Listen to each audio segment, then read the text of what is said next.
අපි දර්ශනය ටිකක් ගැඹුරු පැති ටිකක් කතා කරා ඊයේදා.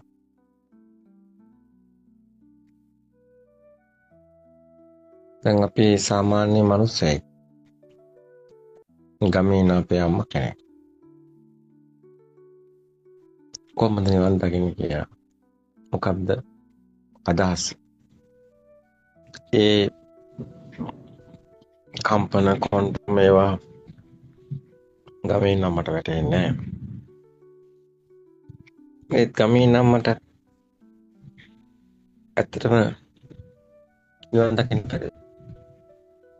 පරසොනීත සෝපාකලා කුජුත්තරාල වගේ වැඩ කාර්යමේසෙ නිවන් දැක්කේ නැද්ද? ඒතර කොහොමද සාමාන්‍ය විද්‍යාව මේවා ගැන අවබෝධයක් නැතුණා කොහොමද නිවන් දැකේ?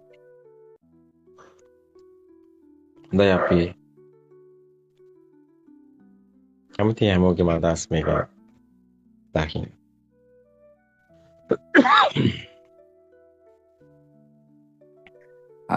ආරවංශ එහෙමයි. තිරුවන් සරණයි ආරවංශ නමස්කාර කරමි. ආරවංශ එහෙමයි. මම දැන් මාස දෙකක ඉඳලා තමයි ධර්මය අහන්න පටන් ගත්තේ. ඔබ වහන්සේට කතා කළා සති දෙකකට ඉස්සෙල්ලා. ඔය වතගත්තේ සමහරලාට අර නිවන සම්බන්ධයෙන් දැන් තමයි මට තේරුනේ නිවන කියන්නේ මොකක්ද කියලා. ඇත්තමනේ කොහෙද මරණයකුත් නෑ නිවනකුත් නෑ.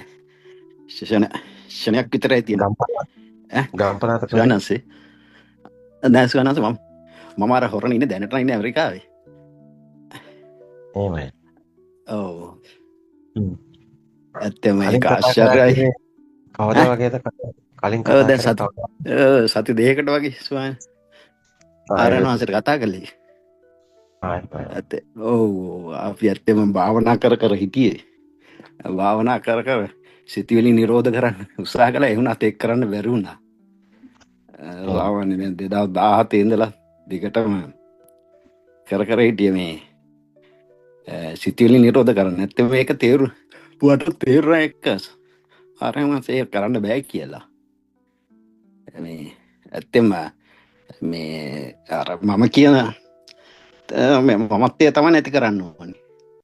මමත් ඒක නැතිකොට එතන උප්පත්තියකුත් නැහැ, මරණයකුත් නැහැ, නිවනකුත් නැහැ. එහෙමයි. දැන් තමයි මට තේරුනේ මොකද්ද කියලා නිවන. නිවන කියන්නේ සිතුවිල්ලක් පමණයි කියලා තමයි වාසික දේශනාවලින් තේරුනේ.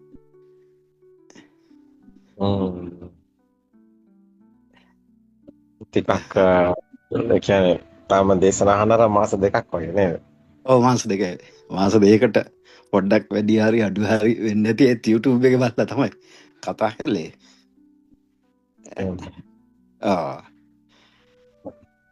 මේකද මේ පෞද්ගල දවස් දෙකේ තුනේ තමයි දේශනා ටික කාර්යයටම උඩට වැදුනේ. ඒ ටික මොකද්ද? ඊයේ දේශනාව අහනකොට මට පොඩ්ඩක් ඔළුවක් එක්කම ආවා.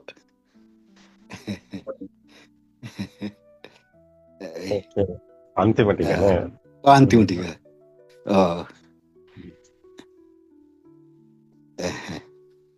ඒක වගේ ඇත්තම බුදුන් දැක්කා වගේ කියලා වගේ. ඇත්තම අර මාස දැන් අපි මේක මේ බුදුහාමුදුරු කියලා අපි මේ හිතාගෙන ඉන්නේ මේ අර පිළිමයක තියෙන බුදුහාමුදුරු කෙනෙක් නේ.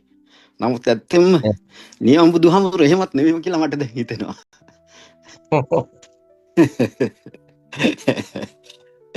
වහන්සේ වගේ තමයි බුදුහාමුදුරුත් ඉන්නේ නැත්තේ කියලා. අපි මනං කල්පිත ලෝකෙ ගෙර වෙලා ඔක්කොම කළා. අන්තිමට අපි අන්තිම නිවන හොයන්න ගිහිල්ලා අපි නිකන් සතර පායට වැටෙන එක තමයි අන්තිමට වෙන්නේ. ගොඩක් දෙනකොට. මේක ලෝකෙට සුන්දර මාතෘකාවනේ. ඔව් එහෙමයි චුවන්නස්. මේ ඇත්තටම ලොකු මායාවක ඉන්නේ කියලා කාටද හිතා ගන්නවත් බෑනේ. ඔව් ඇත්තම මේ ශනියක් විතරයිනේ තියෙන්නේ ආරණවංශ.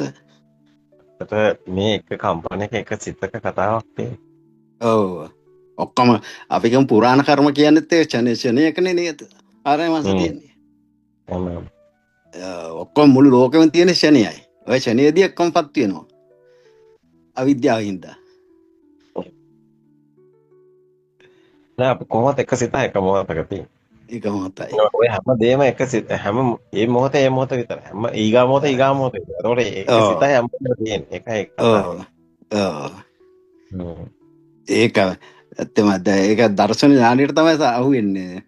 ආරය මාස ඇත්තම අර ඒක තව ප්‍රගුණ කරන්න ඕනේ. ඇත්තටම අපි මේ ඇත්ත කියලා අරන් තියෙන්නේ තනිකරම දෘෂ්ටි ගොඩක්. ඔව් ඔව් තනිකර දෘෂ්ටිය. ඒ කියන්නේ හැම එකම දෘෂ්ටියක්. ඇත්ත කියලා කියන්නේ තනිකර දෘෂ්ටි ගොඩක. දෘෂ්ටිය. ඒ කියන්නේ මරණය කියන්නේ දෘෂ්ටියක්, උපත කියන්නේ දෘෂ්ටියක්, නිවන් දකින එකත් දෘෂ්ටියක්. ඒ දෘෂ්ටි වල මේක නැත්තම් නිවනක් නෑ. ඔව් එහෙමයි. ඒ කියන්නේ අපි නිවන් දකිලව කියලා කියන්න ගියොත් එහෙම ඒක අහුවෙන්නේ නැහැ. එහෙමයි. කොහොමද මේ අපේ ඔක්කේ අර වාසේ බොහොම සතුටුයි. ප්‍රීතිය උතුරා යනවා. නැත්තර මේ ධර්මය ඇහෙන්නත් ඕනේ හැමෝටම නේද? ඔව් එහෙමයි අර වාසේ මොකද කියන්නේ? ඇත්තම අපි මේ ධර්මයෙන්ද කියලා මේ දැන් මේ දැන් තමටම දැන් අවුරුදු 68ක් විතර එනවා.